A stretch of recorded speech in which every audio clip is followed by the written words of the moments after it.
Welcome to this week's edition of SKNS Week in Review. In this program, we focus on top stories of the past week. I am your presenter, Raheem Berry. Highlights for the week of August 6 to August 12 include no cruise ships until vaccination and testing protocols can be identified. Ministry of Agriculture to research using sargassum seaweed as fertilizer and animal feed. St. Kitts and Nevis receives first tranche of 17,700 doses of Pfizer vaccine from the US government. The Federation of St. Kitts and Nevis has received its first tranche of 11,700 doses of the World Health Organization approved Pfizer BioNTech COVID-19 vaccines from the government of the United States of America during a short but significant ceremony held on Thursday, August 11 at the RLB International Airport. A contingent of senior government officials led by Prime Minister Dr. The Honorable Timothy Harris, were on hand at the airport to accept the donation of vaccines. Thursday's donation of vaccines to St. Kitts and Nevis, the first of three tranches, which will total 35,100 doses, comes after months of continued negotiations and diplomacy between leaders in the Caribbean community, CARICOM, and officials in the Biden-Harris U.S. administration. Prime Minister Harris, in delivering remarks during the handing over ceremony, described the donation of these vaccines as a red letter moment in the Federation's successful management of the COVID-19 pandemic. Today, of course, must be considered a very good day for us in St. Kitts and Nevis as we continue our fight against COVID-19 and we continue to navigate our way to recovery. It is indeed a good day in our journey towards delivering the stronger, safer future that my administration has promised our beloved citizens and residents of St. Kitts and Nevis. We have heard from the Minister of Health that today we receive the first tranche of 11,700 doses of the well-known Pfizer vaccine. For this, we express our collective gratitude to the President of the United States of America, His Excellency Joseph Biden, and his administration.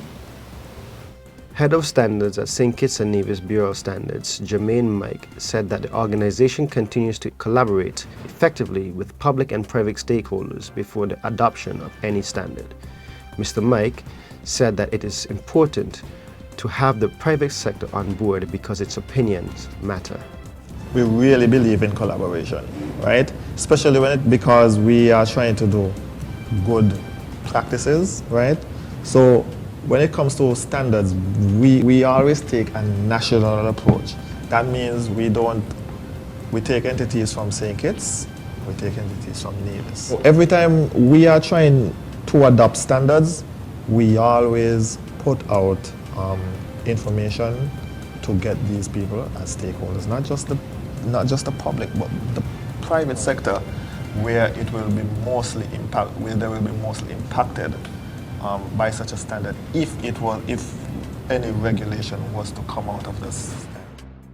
Minister of Tourism, Transport and Ports, Honorable Lindsey Grant, said that the Federation of St. Kitts and Nevis will not receive cruise ships until vaccination and testing protocols can be identified during a tourism press conference on August 6, 2021 at the Arrival Halls at Port Zante. In May, the CDC's Center for Disease Control and Prevention no-sail order placed a halt on cruising from United States and cruise lines in their best interest, decided to resume cruising from the Caribbean and Caribbean home ports. Governor DeSantis in Florida and the CDC are currently in an ongoing court battle to prevent the CDC from enforcing guidelines that restrict the resumption of cruises home porting in Florida. Because Caribbean home porting is no longer an option, and Florida currently allowing vaccinated and unvaccinated to cruise, Minister Grant said that he does not want to jeopardize the health of the Federation. Director of Marine Resources, Dr. Mark Williams said that the Ministry of Agriculture is currently in the process of researching the sargassum seaweed for fertilizer use and animal feed. During an interview on August 9 at Lynches Bay, Mr. Williams explained that the history of sargassum seaweed in the Federation. Sargassum, as we know it, is seaweed that has been traditionally within the Federation that come here from the marine environment. The sargassum that we see from 2012 onwards, person thought came from the Sargasso Sea, which is a body of water between Bermuda and Western Europe. However, satellite imagery has shown that the sargassum within the Caribbean right now is coming from the sea between Brazil and West Africa. He said that most of the sargassum that is in the Federation is a result of the increases in atmospheric temperatures as well as nutrient enrichment in the ocean. He also stated that the sargassum is used globally in medicine and for the purpose of making clothing. The Department of Youth Empowerment in St. Kitts held several environmental related activities on Thursday, August 12, 2021 in celebration of International Youth Day. The activities are in keeping with the theme of this year's commemoration, which is Transforming Food Systems, Youth Innovation for Human and Planetary Health. The activities held were a tree planting exercise at the Carifesta Village and Clico Housing Project, both in New Road, an in-water beach cleanout at Reggae Beach, North Friars Bay, Newtown Bay, and the area behind the St. Christopher Club, as well as the Bastille Bay.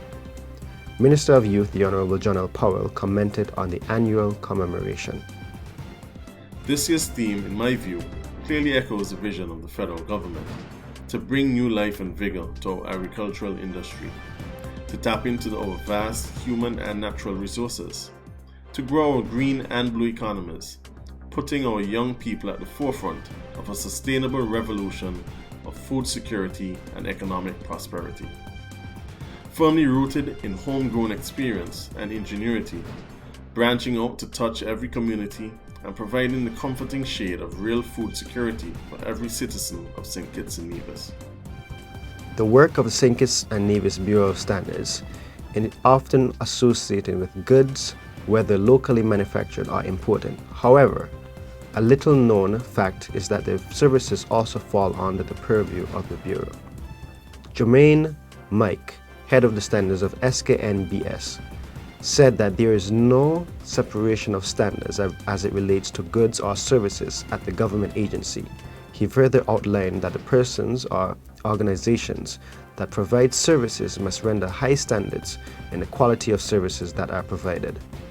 Health authorities in St. Kitts and Nevis are recommending that pregnant women who are able to get vaccinated to protect against the deadly COVID-19 virus should safely do so. This decision is in line with the recommendations from the United States Centers for Disease Control and Prevention, CDC. At Wednesday's August 11th, 2021 briefing at the National Emergency Operations Center, NEOC, Chief Medical Officer Dr. Hazel Laws said that expecting mothers must first present a note from their... If you are pregnant and if you visited your obstetrician and gynecologist and if you discussed the whole issue of accepting the COVID-19 vaccine, if you consent and you ask or request a letter from your obstetrician and gynecologist, once you submit this letter to the nurse at any of the health centers, we will administer the vaccine. The Chief Medical Officer noted that the decision was made given the increased risk of pregnant women getting severely ill from COVID-19 and experiencing adverse pregnancy outcomes such as preterm birth. The Bureau of Standards Bill 2021 is set not only to inspect goods and commodities at the border, but also to address quality concerns by ensuring that a detailed label is provided on all goods and commodities.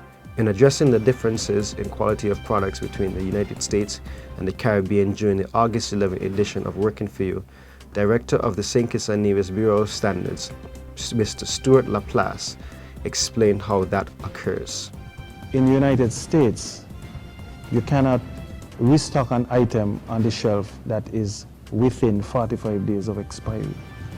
So which means if it's already up on the shelf, it can go all the way down before they take it off. But if you're going to restock that item, the date must be outside of 45 days before it can go on the shelf now. He stated that the producers see the Caribbean, where the rules and regulations differ from that of the US, as a market to export those goods which fall within the 45-day period. The Bureau of Standards Bill 2021, which was introduced and had its first reading in the National Assembly on August 5, 2021, provides a layer of protection against certain goods entering the country, as well as ensuring the protection of the consumer or users against danger to health or safety, fraud, misrepresentation, and deception arising from misleading, advertising, or labeling. And this concludes this week's edition of SKNS Week in View. See you next week.